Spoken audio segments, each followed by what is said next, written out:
श्रीऋणमोचन महागणपति स्तोत्रं विनियोगः।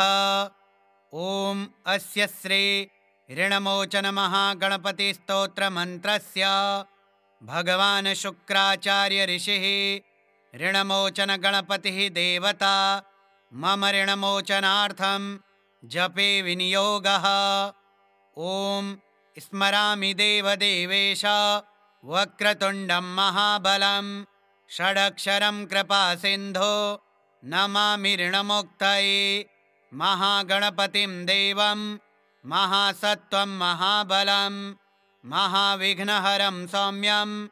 नमामि ऋणमुक्तये एकाक्षरम् एकदन्तम् एकब्रह्मसनातनम् एकमेवाद्वितीयं च नमामि ऋणमुक्तये शुक्लाम्बरं शुक्लवर्णं शुक्लगन्धानुलेपनं सर्वशुक्लमयं देवं नमामि ऋणमुक्तये रक्ताम्बरं रक्तवर्णं रक्तगन्धानुलेपनं रक्तपुष्पपूज्यमानं नमामि ऋणमुक्तये कृष्णाम्बरं कृष्णवर्णं कृष्णगन्धानुलेपनं कृष्णपुष्पैपूज्यमानं नमामि ऋणमुक्तये पीताम्बरं पीतवर्णं पीतगन्धानुलेपनं पीतपुष्पैपूज्यमानं नमामि ऋणमुक्तये नीलाम्बरं नीलवर्णं नीलगन्धानुलेपनं नीलपुष्पैपूज्यमानं नमामि ऋणमुक्तये धूम्राम्बरं धूम्रवर्णं धूम्रगन्धानुलेपनं धूम्रपुष्पैपूज्यमानं नमामि ऋणमुक्तये सर्वाम्बरं सर्ववर्णं सर्वगन्धानुलेपनं सर्वपुष्पैपूज्यमानं नमामि ऋणमुक्तये भद्रजातं च रूपं च पाशाङ्कुशधरं शुभं सर्वविघ्नहरं देवं नमामि ऋणमुक्तये यः पठेत् ऋणहरं स्तोत्रं प्रातः काले सुधीनरः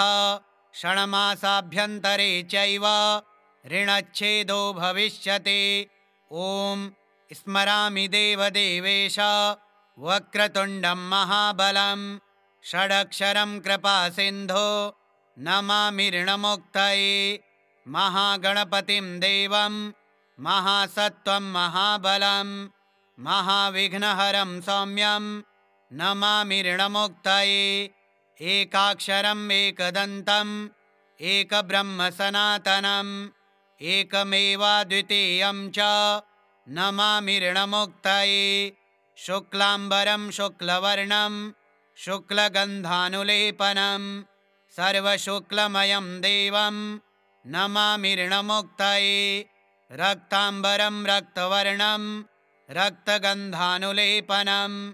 रक्तपुष्पपूज्यमानं नमामि ऋणमुक्तये कृष्णाम्बरं कृष्णवर्णं कृष्णगन्धानुलेपनं कृष्णपुष्पैपूज्यमानं नमामि ऋणमुक्तये पीताम्बरं पीतवर्णं पीतगन्धानुलेपनं पीतपुष्पैपूज्यमानं नमामि ऋणमुक्तये नीलाम्बरं नीलवर्णं नीलगन्धानुलेपनं नीलपुष्पैपूज्यमानं नमामि ऋणमुक्तये धूम्राम्बरं धूम्रवर्णं धूम्रगन्धानुलेपनं धूम्रपुष्पैपूज्यमानं नमामि ऋणमुक्तये सर्वाम्बरं सर्ववर्णं सर्वगन्धानुलेपनं सर्वपुष्पैपूज्यमानं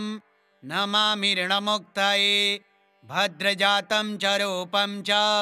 पाशाङ्कुशधरं शुभं सर्वविघ्नहरं देवं नमामि ऋणमुक्तये यः पठेत् ऋणहरं स्तोत्रं प्रातः काले सुधीनरः षण्मासाभ्यन्तरे चैव ऋणच्छेदो भविष्यति। ॐ स्मरामि देवदेवेश वक्रतुण्डं महाबलं षडक्षरं कृपासिन्धो नमामि ऋणमुक्तये महागणपतिं देवं महासत्त्वं महाबलं महाविघ्नहरं सौम्यं नमामि ऋणमुक्तये एकाक्षरम् एकदन्तम् एकब्रह्म सनातनम् एकमेवाद्वितीयं च नमामि ऋणमुक्तये शुक्लाम्बरं शुक्लवर्णं शुक्लगन्धानुलेपनं सर्वशुक्लमयं देवं नमामि ऋणमुक्तये रक्ताम्बरं रक्तवर्णं रक्तगन्धानुलेपनं रक्तपुष्पपूज्यमानं नमामि ऋणमुक्तये कृष्णाम्बरं कृष्णवर्णं कृष्णगन्धानुलेपनं कृष्णपुष्पैपूज्यमानं नमामि ऋणमुक्तये पीताम्बरं पीतवर्णं पीतगन्धानुलेपनं पीतपुष्पैपूज्यमानं नमामि ऋणमुक्तये नीलाम्बरं नीलवर्णं नीलगन्धानुलेपनं नीलपुष्पैपूज्यमानं नमामि ऋणमुक्तये धूम्राम्बरं धूम्रवर्णं धूम्रगन्धानुलेपनं धूम्रपुष्पैपूज्यमानं नमामि ऋणमुक्तये सर्वाम्बरं सर्ववर्णं सर्वगन्धानुलेपनं सर्वपुष्पैपूज्यमानं नमामि ऋणमुक्तये भद्रजातं च रूपं च पाशाङ्कुशधरं शुभं सर्वविघ्नहरं देवं नमामि ऋणमुक्तये यः पठेत् ऋणहरं स्तोत्रं प्रातःकाले सुधीनरः षण्मासाभ्यन्तरे चैव ऋणच्छेदो भविष्यति। ॐ स्मरामि देवदेवेश वक्रतुण्डं महाबलं षडक्षरं कृपासिन्धो नमामि ऋणमुक्तये महागणपतिं देवं महासत्त्वं महाबलं महाविघ्नहरं सौम्यं नमामि ऋणमुक्तये एकाक्षरम् एकदन्तम् एकब्रह्म सनातनम् एकमेवाद्वितीयं च नमामि ऋणमुक्तये शुक्लाम्बरं शुक्लवर्णं शुक्लगन्धानुलेपनं सर्वशुक्लमयं देवं नमामि ऋणमुक्तये रक्ताम्बरं रक्तवर्णं रक्तगन्धानुलेपनं रक्तपुष्पपूज्यमानं नमामि ऋणमुक्तये कृष्णाम्बरं कृष्णवर्णं कृष्णगन्धानुलेपनं कृष्णपुष्पैपूज्यमानं नमामि ऋणमुक्तये पीताम्बरं पीतवर्णं पीतगन्धानुलेपनं पीतपुष्पैपूज्यमानं नमामि ऋणमुक्तये नीलाम्बरं नीलवर्णं नीलगन्धानुलेपनं नीलपुष्पैपूज्यमानं नमामि ऋणमुक्तये धूम्राम्बरं धूम्रवर्णं धूम्रगन्धानुलेपनं धूम्रपुष्पैपूज्यमानं नमामि ऋणमुक्तये सर्वाम्बरं सर्ववर्णं सर्वगन्धानुलेपनं सर्वपुष्पैपूज्यमानं नमामि ऋणमुक्तये भद्रजातं च रूपं च पाशाङ्कुशधरं शुभं सर्वविघ्नहरं देवं नमामि ऋणमुक्तये यः पठेत् ऋणहरं स्तोत्रं प्रातःकाले सुधीनरः षण्मासाभ्यन्तरे चैव ऋणच्छेदो भविष्यति। ॐ स्मरामि देवदेवेश वक्रतुण्डं महाबलं षडक्षरं कृपासिन्धो नमामि ऋणमुक्तये महागणपतिं देवं महासत्त्वं महाबलं महाविघ्नहरं सौम्यं नमामि ऋणमुक्तये एकाक्षरम् एकदन्तम् एकब्रह्म सनातनम् एकमेवाद्वितीयं च नमामि ऋणमुक्तये शुक्लाम्बरं शुक्लवर्णं शुक्लगन्धानुलेपनं सर्वशुक्लमयं देवं नमामि ऋणमुक्तये रक्ताम्बरं रक्तवर्णं रक्तगन्धानुलेपनं रक्तपुष्पपूज्यमानं नमामि ऋणमुक्तये कृष्णाम्बरं कृष्णवर्णं कृष्णगन्धानुलेपनं कृष्णपुष्पैः पूज्यमानं नमामि ऋणमुक्तये पीताम्बरं पीतवर्णं पीतगन्धानुलेपनं पीतपुष्पैः पूज्यमानं नमामि ऋणमुक्तये नीलाम्बरं नीलवर्णं नीलगन्धानुलेपनं नीलपुष्पैः पूज्यमानं नमामि ऋणमुक्तये धूम्राम्बरं धूम्रवर्णं धूम्रगन्धानुलेपनं धूम्रपुष्पैः पूज्यमानं नमामि ऋणमुक्तये सर्वाम्बरं सर्ववर्णं सर्वगन्धानुलेपनं सर्वपुष्पैः पूज्यमानं नमामि ऋणमुक्तये भद्रजातं च रूपं च पाशाङ्कुशधरं शुभं सर्वविघ्नहरं देवं नमामि ऋणमुक्तये यः पठेत् ऋणहरं स्तोत्रं प्रातःकाले सुधीनरः षण्मासाभ्यन्तरे चैव ऋणच्छेदो भविष्यति। ॐ स्मरामि देवदेवेश वक्रतुण्डं महाबलं षडक्षरं कृपासिन्धो नमामि ऋणमुक्तये महागणपतिं देवं महासत्त्वं महाबलं महाविघ्नहरं सौम्यं नमामि ऋणमुक्तये एकाक्षरम् एकदन्तम् एकब्रह्मसनातनम् एकमेवाद्वितीयं च नमामि ऋणमुक्तये शुक्लाम्बरं शुक्लवर्णं शुक्लगन्धानुलेपनं सर्वशुक्लमयं देवं नमामि ऋणमुक्तये रक्ताम्बरं रक्तवर्णं रक्तगन्धानुलेपनं रक्तपुष्पैः पूज्यमानं नमामि ऋणमुक्तये कृष्णाम्बरं कृष्णवर्णं कृष्णगन्धानुलेपनं कृष्णपुष्पैः पूज्यमानं नमामि ऋणमुक्तये पीताम्बरं पीतवर्णं पीतगन्धानुलेपनं पीतपुष्पैः पूज्यमानं नमामि ऋणमुक्तये नीलाम्बरं नीलवर्णं नीलगन्धानुलेपनं नीलपुष्पैः पूज्यमानं नमामि ऋणमुक्तये धूम्राम्बरं धूम्रवर्णं धूम्रगन्धानुलेपनं धूम्रपुष्पैः पूज्यमानं नमामि ऋणमुक्तये सर्वाम्बरं सर्ववर्णं सर्वगन्धानुलेपनं सर्वपुष्पैः पूज्यमानं नमामि ऋणमुक्तये भद्रजातं च रूपं च पाशाङ्कुशधरं शुभं सर्वविघ्नहरं देवं नमामि ऋणमुक्तये यः पठेत् ऋणहरं स्तोत्रं प्रातःकाले सुधीनरः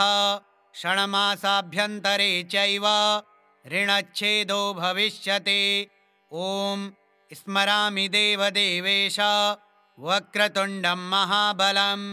षडक्षरं कृपासिन्धो नमामि ऋणमुक्तये महागणपतिं देवं महासत्त्वं महाबलं महाविघ्नहरं सौम्यं नमामि ऋणमुक्तये एकाक्षरम् एकदन्तम् एकब्रह्मसनातनम् एकमेवाद्वितीयं च नमामि ऋणमुक्तये शुक्लाम्बरं शुक्लवर्णं शुक्लगन्धानुलेपनं सर्वशुक्लमयं देवं नमामि ऋणमुक्तये रक्ताम्बरं रक्तवर्णं रक्तगन्धानुलेपनं रक्तपुष्पैः पूज्यमानं नमामि ऋणमुक्तये कृष्णाम्बरं कृष्णवर्णं कृष्णगन्धानुलेपनं कृष्णपुष्पैः पूज्यमानं नमामि ऋणमुक्तये पीताम्बरं पीतवर्णं पीतगन्धानुलेपनं पीतपुष्पैः पूज्यमानं नमामि ऋणमुक्तये नीलाम्बरं नीलवर्णं नीलगन्धानुलेपनं नीलपुष्पैः पूज्यमानं नमामि ऋणमुक्तये धूम्राम्बरं धूम्रवर्णं धूम्रगन्धानुलेपनं धूम्रपुष्पैः पूज्यमानं नमामि ऋणमुक्तये सर्वाम्बरं सर्ववर्णं सर्वगन्धानुलेपनं सर्वपुष्पैः पूज्यमानं नमामि ऋणमुक्तये भद्रजातं च रूपं च पाशाङ्कुशधरं शुभं सर्वविघ्नहरं देवं नमामि ऋणमुक्तये यः पठेत् ऋणहरं स्तोत्रं प्रातःकाले सुधीनरः षण्मासाभ्यन्तरे चैव ऋणच्छेदो भविष्यति। ॐ स्मरामि देवदेवेश वक्रतुण्डं महाबलं षडक्षरं कृपासिन्धो नमामि ऋणमुक्तये महागणपतिं देवं महासत्त्वं महाबलं महाविघ्नहरं सौम्यं नमामि ऋणमुक्तये एकाक्षरम् एकदन्तम् एकब्रह्म सनातनम् एकमेवाद्वितीयं च नमामि ऋणमुक्तये शुक्लाम्बरं शुक्लवर्णं शुक्लगन्धानुलेपनं सर्वशुक्लमयं देवं नमामि ऋणमुक्तये रक्ताम्बरं रक्तवर्णं रक्तगन्धानुलेपनं रक्तपुष्पपूज्यमानं नमामि ऋणमुक्तये कृष्णाम्बरं कृष्णवर्णं कृष्णगन्धानुलेपनं कृष्णपुष्पैपूज्यमानं नमामि ऋणमुक्तये पीताम्बरं पीतवर्णं पीतगन्धानुलेपनं पीतपुष्पैपूज्यमानं नमामि ऋणमुक्तये नीलाम्बरं नीलवर्णं नीलगन्धानुलेपनं नीलपुष्पैपूज्यमानं नमामि ऋणमुक्तये धूम्राम्बरं धूम्रवर्णं धूम्रगन्धानुलेपनं धूम्रपुष्पैपूज्यमानं नमामि ऋणमुक्तये सर्वाम्बरं सर्ववर्णं सर्वगन्धानुलेपनं सर्वपुष्पैपूज्यमानं नमामि ऋणमुक्तये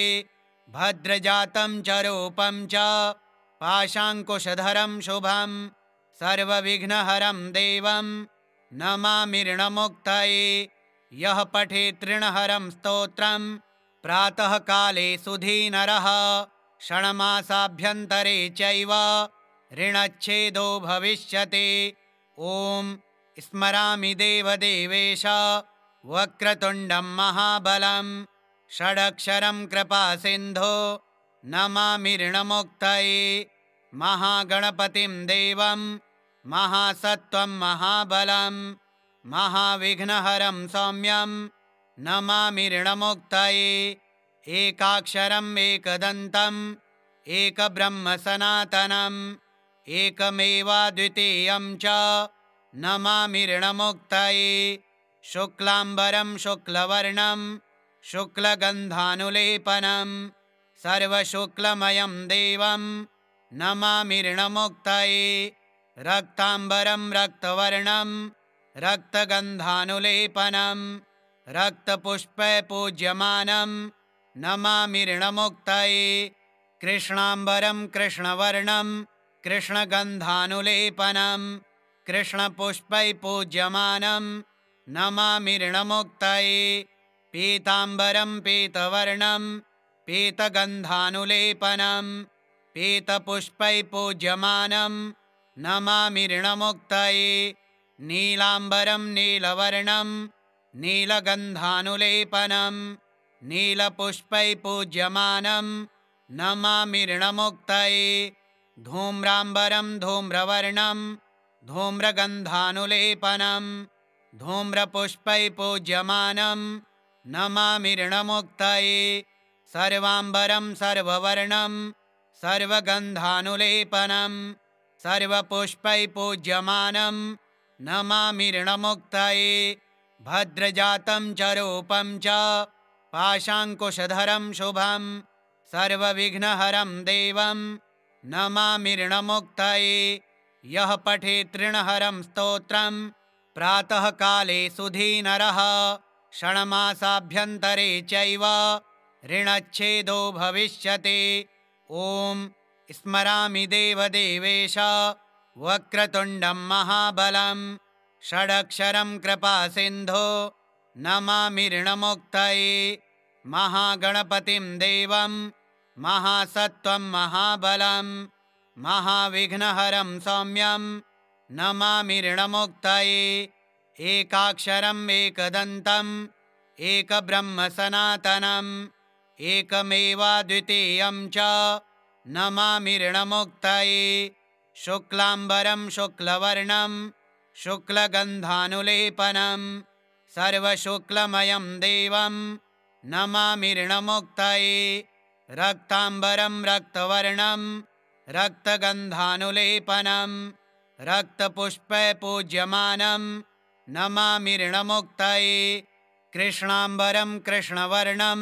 कृष्णगन्धानुलेपनं कृष्णपुष्पैपूज्यमानं नमामि ऋणमुक्तये पीताम्बरं पीतवर्णं पीतगन्धानुलेपनं पीतपुष्पैपूज्यमानं नमामि ऋणमुक्तये नीलाम्बरं नीलवर्णं नीलगन्धानुलेपनं नीलपुष्पैपूज्यमानं नमामि ऋणमुक्तये धूम्राम्बरं धूम्रवर्णं धूम्रगन्धानुलेपनं धूम्रपुष्पैपूज्यमानं नमामि ऋणमुक्तये सर्वाम्बरं सर्ववर्णं सर्वगन्धानुलेपनं सर्वपुष्पैपूज्यमानं नमामि ऋणमुक्तये भद्रजातं च रूपं च पाशाङ्कुशधरं शुभं सर्वविघ्नहरं देवं नमामि ऋणमुक्तये यः पठेत् ऋणहरं स्तोत्रं प्रातःकाले सुधीनरः षण्मासाभ्यन्तरे चैव ऋणच्छेदो भविष्यति। ॐ स्मरामि देवदेवेश वक्रतुण्डं महाबलं षडक्षरं कृपासिन्धो नमामि ऋणमुक्तये महागणपतिं देवं महासत्त्वं महाबलं महाविघ्नहरं सौम्यं नमामि ऋणमुक्तये एकाक्षरम् एकदन्तम् एकब्रह्म सनातनम्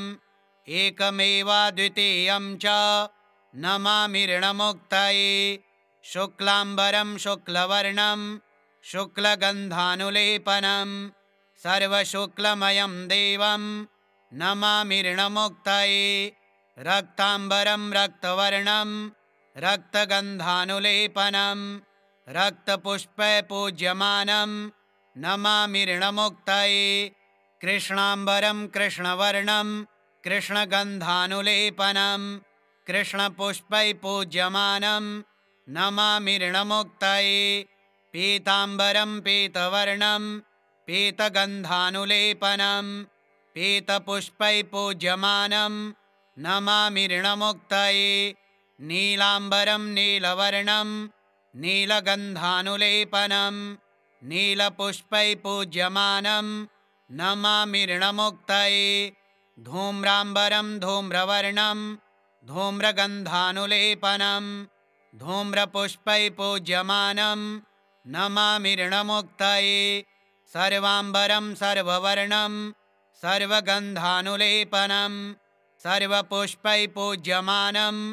नमामि ऋणमुक्तये भद्रजातं च रूपं च पाशाङ्कुशधरं शुभं सर्वविघ्नहरं देवं नमामि ऋणमुक्तये यः पठेत् ऋणहरं स्तोत्रं प्रातःकाले सुधीनरः षण्मासाभ्यन्तरे चैव ऋणच्छेदो भविष्यति। ॐ स्मरामि देवदेवेश वक्रतुण्डं महाबलं षडक्षरं कृपासिन्धो नमामि ऋणमुक्तये महागणपतिं देवं महासत्त्वं महाबलं महाविघ्नहरं सौम्यं नमामि ऋणमुक्तये एकाक्षरम् एकदन्तम् एकब्रह्म सनातनम् एकमेवाद्वितीयं च नमामि ऋणमुक्तये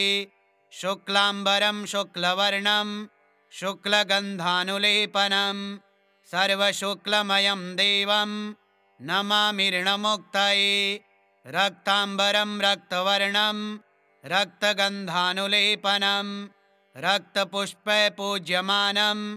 नमामि ऋणमुक्तये कृष्णाम्बरं कृष्णवर्णं कृष्णगन्धानुलेपनं कृष्णपुष्पै पूज्यमानं नमामि ऋणमुक्तये पीताम्बरं पीतवर्णं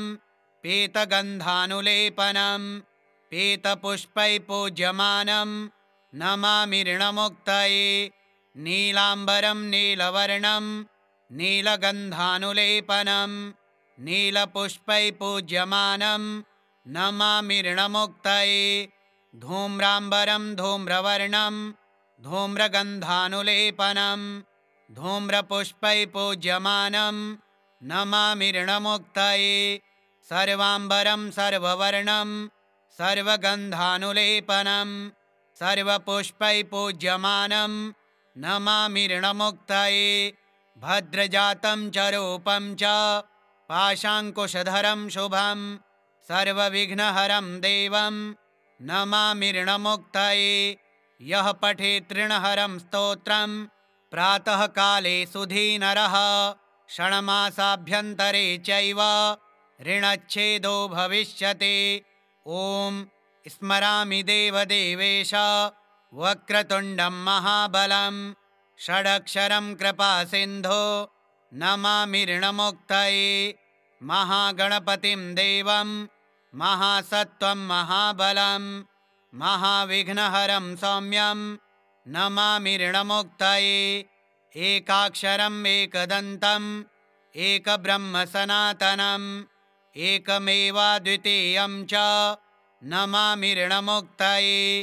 शुक्लाम्बरं शुक्लवर्णं शुक्लगन्धानुलेपनं सर्वशुक्लमयं देवं नमामि ऋणमुक्तये रक्ताम्बरं रक्तवर्णं रक्तगन्धानुलेपनं रक्तपुष्पै पूज्यमानं नमामि ऋणमुक्तये कृष्णाम्बरं कृष्णवर्णं कृष्णगन्धानुलेपनं कृष्णपुष्पै पूज्यमानं नमामि ऋणमुक्तये पीताम्बरं पीतवर्णं पीतगन्धानुलेपनं पीतपुष्पै पूज्यमानं नमामि ऋणमुक्तये नीलाम्बरं नीलवर्णं नीलगन्धानुलेपनं नीलपुष्पै पूज्यमानं नमामि ऋणमुक्तये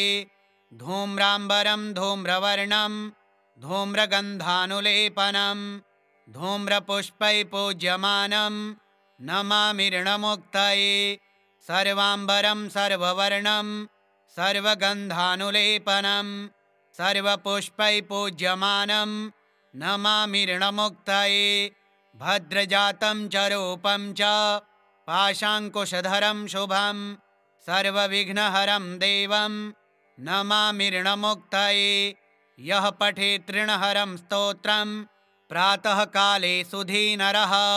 षण्मासाभ्यन्तरे चैव ऋणच्छेदो भविष्यति। ॐ स्मरामि देवदेवेश वक्रतुण्डं महाबलं षडक्षरं कृपासिन्धो नमामि ऋणमुक्तये महागणपतिं देवं महासत्त्वं महाबलं महाविघ्नहरं सौम्यं नमामि ऋणमुक्तये एकाक्षरम् एकदन्तम् एकब्रह्म सनातनम् एकमेवाद्वितीयं च नमामि ऋणमुक्तये शुक्लाम्बरं शुक्लवर्णं शुक्लगन्धानुलेपनं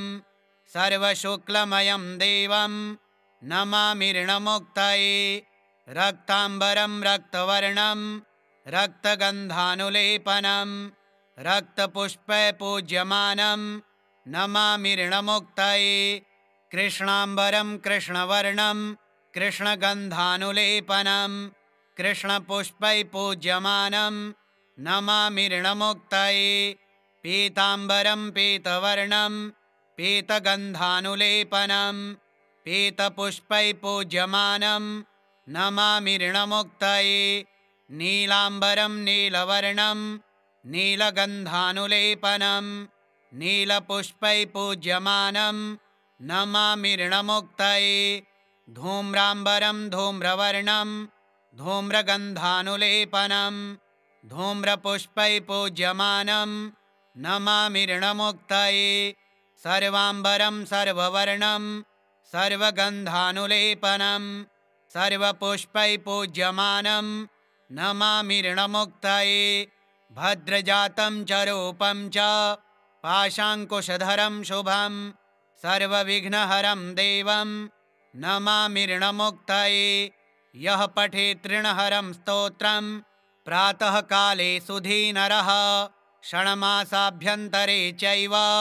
ऋणच्छेदो भविष्यति। ॐ स्मरामि देवदेवेश वक्रतुण्डं महाबलं षडक्षरं कृपासिन्धो नमामि ऋणमुक्तये महागणपतिं देवं महासत्त्वं महाबलं महाविघ्नहरं सौम्यं नमामि ऋणमुक्तये एकाक्षरम् एकदन्तम् एकब्रह्मसनातनम् एकमेवाद्वितीयं च नमामि ऋणमुक्तये शुक्लाम्बरं शुक्लवर्णं शुक्लगन्धानुलेपनं सर्वशुक्लमयं देवं नमामि ऋणमुक्तये रक्ताम्बरं रक्तवर्णं रक्तगन्धानुलेपनं रक्तपुष्पपूज्यमानं नमामि ऋणमुक्तये कृष्णाम्बरं कृष्णवर्णं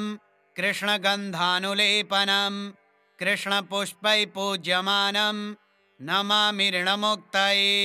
पीताम्बरं पीतवर्णं पीतगन्धानुलेपनं पीतपुष्पपूज्यमानं नमामि ऋणमुक्तये नीलाम्बरं नीलवर्णं नीलगन्धानुलेपनं नीलपुष्पपूज्यमानं नमामि ऋणमुक्तये धूम्राम्बरं धूम्रवर्णं धूम्रगन्धानुलेपनं धूम्रपुष्पपूज्यमानं नमामि ऋणमुक्तये सर्वाम्बरं सर्ववर्णं सर्वगन्धानुलेपनं सर्वपुष्पपूज्यमानं नमामि ऋणमुक्तये भद्रजातं च रूपं च पाशाङ्कुशधरं शुभं सर्वविघ्नहरं देवं नमामि ऋणमुक्तये यः पठेत् ऋणहरं स्तोत्रं प्रातःकाले सुधीनरः षण्मासाभ्यन्तरे चैव ऋणच्छेदो भविष्यति। ॐ स्मरामि देवदेवेश वक्रतुण्डं महाबलं षडक्षरं कृपासिन्धो नमामि ऋणमुक्तये महागणपतिं देवं महासत्त्वं महाबलं महाविघ्नहरं सौम्यं नमामि ऋणमुक्तये एकाक्षरम् एकदन्तम् एकब्रह्मसनातनम् एकमेवाद्वितीयं च नमामि ऋणमुक्तये शुक्लाम्बरं शुक्लवर्णं शुक्लगन्धानुलेपनं सर्वशुक्लमयं देवं नमामि ऋणमुक्तये रक्ताम्बरं रक्तवर्णं रक्तगन्धानुलेपनं रक्तपुष्पपूज्यमानं नमामि ऋणमुक्तये कृष्णाम्बरं कृष्णवर्णं कृष्णगन्धानुलेपनं कृष्णपुष्पपूज्यमानं नमामि ऋणमुक्तये पीताम्बरं पीतवर्णं पीतगन्धानुलेपनं पीतपुष्पपूज्यमानं नमामि ऋणमुक्तये नीलाम्बरं नीलवर्णं नीलगन्धानुलेपनं नीलपुष्पपूज्यमानं नमामि ऋणमुक्तये धूम्राम्बरं धूम्रवर्णं धूम्रगन्धानुलेपनं धूम्रपुष्पपूज्यमानं नमामि ऋणमुक्तये सर्वाम्बरं सर्ववर्णं सर्वगन्धानुलेपनं सर्वपुष्पपूज्यमानं नमामि ऋणमुक्तये भद्रजातं च रूपं च पाशाङ्कुशधरं शुभं सर्वविघ्नहरं देवं नमामि ऋणमुक्तये यः पठेत् ऋणहरं स्तोत्रं प्रातःकाले सुधीनरः षण्मासाभ्यन्तरे चैव ऋणच्छेदो भविष्यति। ॐ स्मरामि देवदेवेश वक्रतुण्डं महाबलं षडक्षरं कृपासिन्धो नमामि ऋणमुक्तये महागणपतिं देवं महासत्त्वं महाबलं महाविघ्नहरं सौम्यं नमामि ऋणमुक्तये एकाक्षरम् एकदन्तम् एकब्रह्मसनातनम् एकमेवाद्वितीयं च नमामि ऋणमुक्तये शुक्लाम्बरं शुक्लवर्णं शुक्लगन्धानुलेपनं सर्वशुक्लमयं देवं नमामि ऋणमुक्तये रक्ताम्बरं रक्तवर्णं रक्तगन्धानुलेपनं रक्तपुष्पपूज्यमानं नमामि ऋणमुक्तये कृष्णाम्बरं कृष्णवर्णं कृष्णगन्धानुलेपनं कृष्णपुष्पैपूज्यमानं नमामि ऋणमुक्तये पीताम्बरं पीतवर्णं पीतगन्धानुलेपनं पीतपुष्पैपूज्यमानं नमामि ऋणमुक्तये नीलाम्बरं नीलवर्णं नीलगन्धानुलेपनं नीलपुष्पैपूज्यमानं नमामि ऋणमुक्तये धूम्राम्बरं धूम्रवर्णं धूम्रगन्धानुलेपनं धूम्रपुष्पैपूज्यमानं नमामि ऋणमुक्तये सर्वाम्बरं सर्ववर्णं सर्वगन्धानुलेपनं सर्वपुष्पैपूज्यमानं नमामि ऋणमुक्तये भद्रजातं च रूपं च पाशाङ्कुशधरं शुभं सर्वविघ्नहरं देवं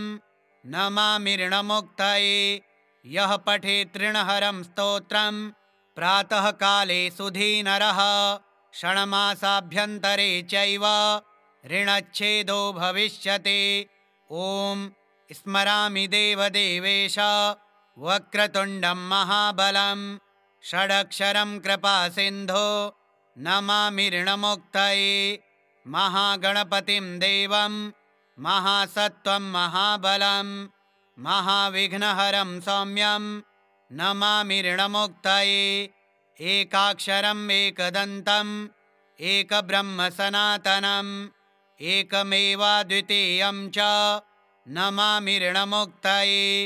शुक्लाम्बरं शुक्लवर्णं शुक्लगन्धानुलेपनं सर्वशुक्लमयं देवं नमामि ऋणमुक्तये रक्ताम्बरं रक्तवर्णं रक्तगन्धानुलेपनं रक्तपुष्पपूज्यमानं नमामि ऋणमुक्तये कृष्णाम्बरं कृष्णवर्णं कृष्णगन्धानुलेपनं कृष्णपुष्पैपूज्यमानं नमामि ऋणमुक्तये पीताम्बरं पीतवर्णं पीतगन्धानुलेपनं पीतपुष्पैपूज्यमानं नमामि ऋणमुक्तये नीलाम्बरं नीलवर्णं नीलगन्धानुलेपनं नीलपुष्पैपूज्यमानं नमामि ऋणमुक्तये धूम्राम्बरं धूम्रवर्णं धूम्रगन्धानुलेपनं धूम्रपुष्पैपूज्यमानं नमामि ऋणमुक्तये सर्वाम्बरं सर्ववर्णं सर्वगन्धानुलेपनं सर्वपुष्पैपूज्यमानं नमामि ऋणमुक्तये भद्रजातं च रूपं च पाशाङ्कुशधरं शुभं सर्वविघ्नहरं देवं नमामि ऋणमुक्तये यः पठेत् ऋणहरं स्तोत्रं प्रातःकाले सुधीनरः षण्मासाभ्यन्तरे चैव ऋणच्छेदो भविष्यति। ॐ स्मरामि देवदेवेश वक्रतुण्डं महाबलं षडक्षरं कृपासिन्धो नमामि ऋणमुक्तये महागणपतिं देवं महासत्त्वं महाबलं महाविघ्नहरं सौम्यं नमामि ऋणमुक्तये एकाक्षरम् एकदन्तम् एकब्रह्मसनातनम् एकमेवाद्वितीयं च नमामि ऋणमुक्तये शुक्लाम्बरं शुक्लवर्णं शुक्लगन्धानुलेपनं सर्वशुक्लमयं देवं नमामि ऋणमुक्तये रक्ताम्बरं रक्तवर्णं रक्तगन्धानुलेपनं रक्तपुष्पैपूज्यमानं नमामि ऋणमुक्तये कृष्णाम्बरं कृष्णवर्णं कृष्णगन्धानुलेपनं कृष्णपुष्पैपूज्यमानं नमामि ऋणमुक्तये पीताम्बरं पीतवर्णं पीतगन्धानुलेपनं पीतपुष्पैपूज्यमानं नमामि ऋणमुक्तये नीलाम्बरं नीलवर्णं नीलगन्धानुलेपनं नीलपुष्पैपूज्यमानं नमामि ऋणमुक्तये धूम्राम्बरं धूम्रवर्णं धूम्रगन्धानुलेपनं धूम्रपुष्पैपूज्यमानं नमामि ऋणमुक्तये सर्वाम्बरं सर्ववर्णं सर्वगन्धानुलेपनं सर्वपुष्पैपूज्यमानं नमामि ऋणमुक्तये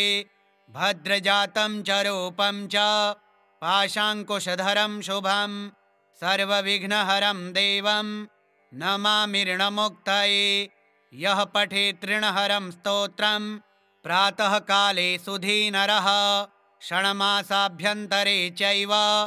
ऋणच्छेदो भविष्यति। ॐ स्मरामि देवदेवेश वक्रतुण्डं महाबलं षडक्षरं कृपासिन्धो नमामि ऋणमुक्तये महागणपतिं देवं महासत्त्वं महाबलं महाविघ्नहरं सौम्यं नमामि ऋणमुक्तये एकाक्षरम् एकदन्तम्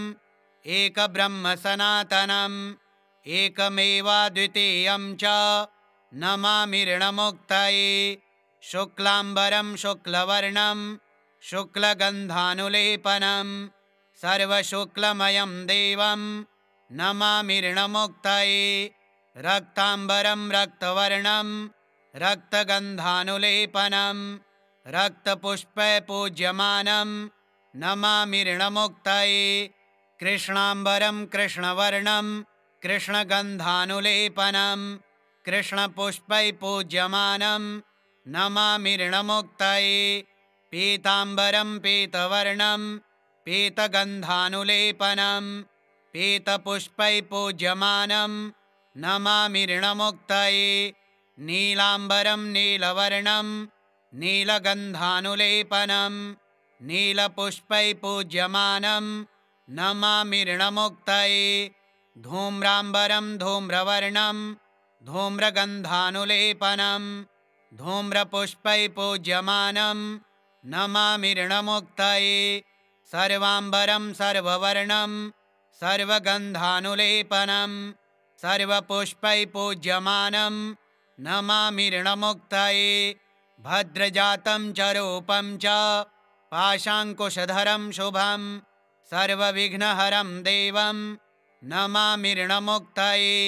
यः पठेत् ऋणहरं स्तोत्रं प्रातःकाले सुधीनरः षण्मासाभ्यन्तरे चैव ऋणच्छेदो भविष्यति। ॐ स्मरामि देवदेवेश वक्रतुण्डं महाबलं षडक्षरं कृपासिन्धो नमामि ऋणमुक्तये महागणपतिं देवं महासत्त्वं महाबलं महाविघ्नहरं सौम्यं नमामि ऋणमुक्तये एकाक्षरम् एकदन्तम् एकब्रह्म सनातनम् एकमेवाद्वितीयं च नमामि ऋणमुक्तये शुक्लाम्बरं शुक्लवर्णं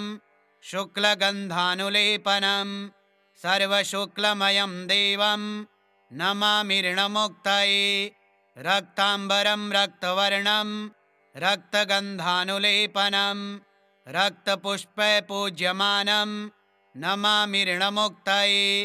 कृष्णाम्बरं कृष्णवर्णं कृष्णगन्धानुलेपनं कृष्णपुष्पैपूज्यमानं नमामि ऋणमुक्तये पीताम्बरं पीतवर्णं पीतगन्धानुलेपनं पीतपुष्पैपूज्यमानं नमामि ऋणमुक्तये नीलाम्बरं नीलवर्णं नीलगन्धानुलेपनं नीलपुष्पै पूज्यमानं नमामि ऋणमुक्तये धूम्राम्बरं धूम्रवर्णं धूम्रगन्धानुलेपनं धूम्रपुष्पै पूज्यमानं नमामि ऋणमुक्तये सर्वाम्बरं सर्ववर्णं सर्वगन्धानुलेपनं सर्वपुष्पै पूज्यमानं नमामि ऋणमुक्तये भद्रजातं च रूपं च पाशाङ्कुशधरं शुभं सर्वविघ्नहरं देवं नमामि ऋणमुक्तये यः पठेत् ऋणहरं स्तोत्रं प्रातःकाले सुधीनरः षण्मासाभ्यन्तरे चैव ऋणच्छेदो भविष्यति। श्रीऋणमोचनमहागणपतिस्तोत्रं श्रीगणेशार्पणमस्तु। ॐ गं गणपतये नमः।